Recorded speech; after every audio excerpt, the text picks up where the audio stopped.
Lower jaw sa cat. So, ang kani siya, ang body, the horizontal part of the mandible.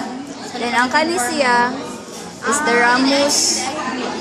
Then, sunod, ang sa ramus, there are two parts. The coronoid process and the condyloid process. Coronoid, condyloid. Then, mental foramen, kaning duha ka buok na foramen, duha ka buok openings, small openings to your tip.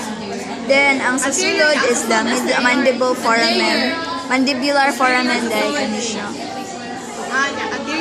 Kani siya, mandibular foramen. Then, ang diastema kani siya. Then, ang incisors or incisors kani. Then, ang canine kaning duha. Then, ang premolars. Then, ang molar. Ano to siya?